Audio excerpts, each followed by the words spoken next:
Hello, my name is Eddie Tofpik. I'm Head of Technical Analysis and Senior Markets Analyst at ADM Investor Services International Limited.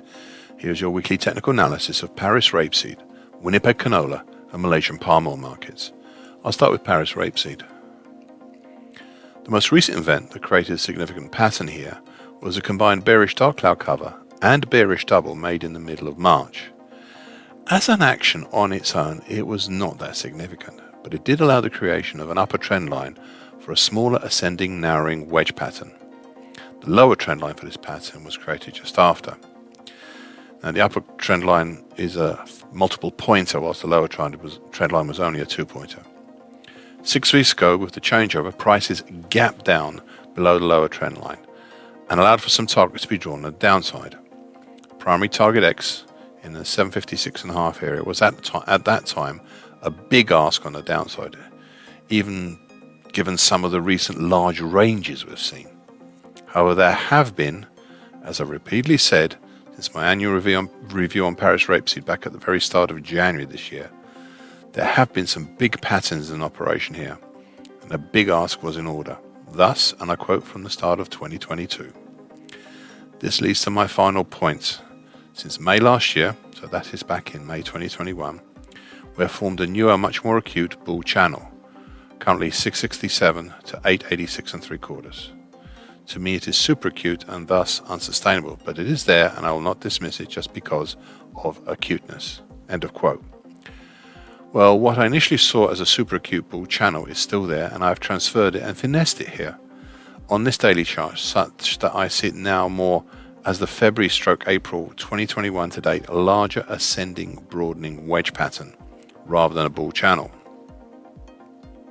This pattern is the outlying, corralling, bullish influence on this market, despite what may be happening on a daily, even weekly basis. This pattern has been showing the way higher all the time.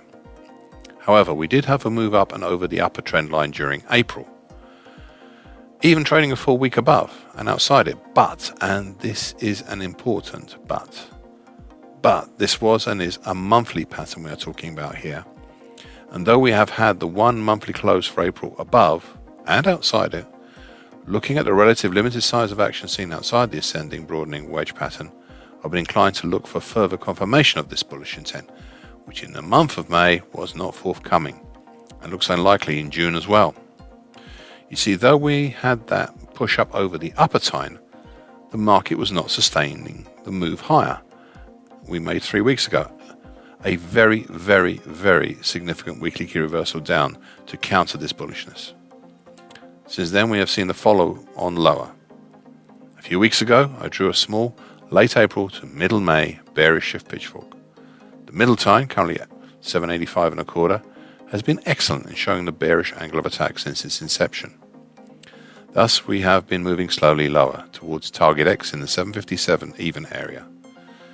Now, I was very much aware that sneaking up from below was the medium moving average, currently 763 1/4, and is just above target X. Also, we have the 50% Fibonacci line for 2022 at 745 1/2 nearby. Last week I said, and I quote, it would not be unreasonable to see a cautious approach lower as we near these supports, end of quote. Well, the market's continued its steady move lower, though with the narrowing ranges as we approach the rising medium moving average and target X. Yesterday, with an immediate countering day 2 and a 2-day bearish meeting lines pattern, the market breached and closed below the long moving average and also reached target X in the 757 even area. Today, we seem to be trying to stabilize under the rising medium moving average, but the market is not having an easy time of it. This is one to watch closely now to see if it will continue to stabilize and maybe resume the move lower below the 50% Fibonacci line at 745 1/2 and towards target X1 in the 692 even area, the secondary and harder to get target below for the same ascending narrowing wedge pattern. Or will it have done enough for the moment? Still maintain its bearish nature but pull back up to the middle time or even the upper time? That's currently at 832 even. That is the next series of questions here. Winnipeg canola. The recent move higher here peaked in late April with a 3-day bearish evening star pattern. This caused the dramatic drop at the start of the following week, which we're seeing the effects of even now. Prices gap lower after changeover 5 weekends ago, then next dropped down through the significant February high at 1092.20, as well as a slowly rising medium moving average currently 1086 even, and entered a fairly free territory below until the wide band of congestion between October 2021 and February 2022, and that's between 942.5 and 1030 even. This is not an easily defined area, and it has various different strata of support and resistance there. Perhaps the most immediately recognizable one is the rising long moving average, currently at 1019.60. For 3 weeks now, prices have tried to go down through the long moving average. Only today have they managed to breach it, but as yet not closed below it. It is not surprising to see hesitation within this area, as it is bounded topside by the medium moving average and below by the wide congestion band from the long moving average running within it. This leads me to my final two observations. I originally drew an acute bearish Andrews pitchfork for the late April mid-May move, and it has worked until last week when we started closing above and outside it. Now, normally I would retire such a pattern at this point. However, I've kept it on for a specific reason, and that is to draw a bearish shift pitchfork for the same period. This is the less acute pitchfork you can see on my daily chart. Yet you may say there's a problem with this, as the market is and has been outside of the bearish shift pitchfork for quite some time now. And I would agree with you on that. But I'm not using this pitchfork in the traditional sense. Instead, I'm using the lower time, currently 1050.30, as a proxy for a downtrend. And that's been in operation since mid-May. It also gives me a chance to see how, with the rising long moving average and declining lower time, this market is getting squeezed. The cusp comes in early July, but expect to see some significant moves before then, maybe even an explosive move. Right now it seems to favor bearish, but the congestion support below and the long moving average within it are formidable. I'll retire the original bearish Andrews pitchfork after this commentary, as it has done its task and is just cluttering up my daily chart. Bursa Malaysia crude palm oil.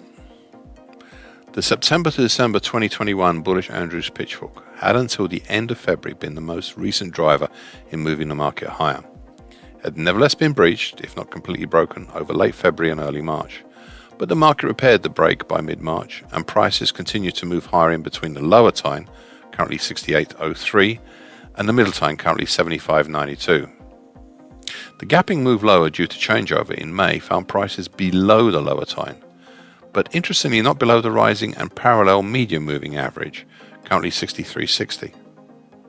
This caused the move back up in late May, over the lower time. However, this move up was not sustained, and prices continued to test the lower time until last week. For bearish opening Black Mariboso, prices tried pushing lower again. Even then, the market balked at testing the rising medium moving average below.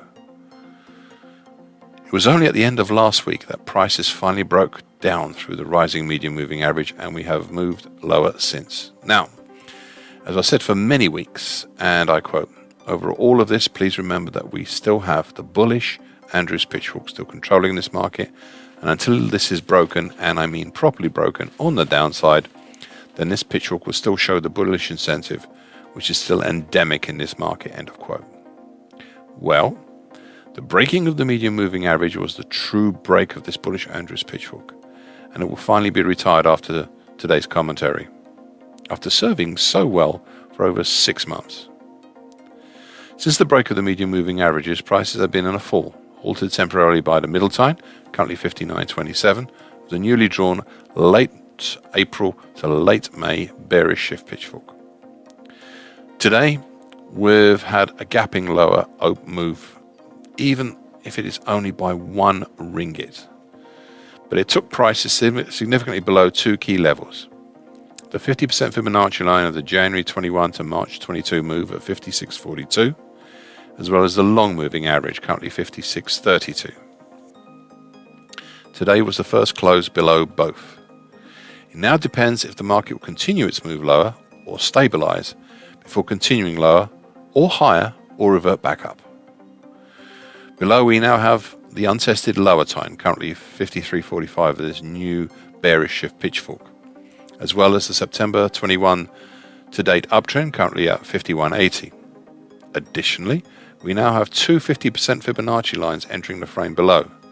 The May 20 to March 22 move at 49.92 and the July 19 March 22 move at 49.64. These may well be the ones to watch. Now, one final thought. If we take the December 2021 to date action as being a really big double top, even Adam type, then we have some potential targets below, if this does turn out to be the case. Therefore, for such a pattern, a primary target X would be in the 48.15 area, whilst a harder to get secondary target X1 would be in the 39.70 area. The latter is off the bottom of my daily chart. These are just early looks at what might be and is not yet certain if they will happen, but I thought that you should know. Thank you for listening. This weekly broadcast gives the essential market patterns and consequences. Please be aware of the risk disclaimer posted with this broadcast. Copyrights Eddie Tofpik and ADM Investor Services International Limited. And here comes the final bit.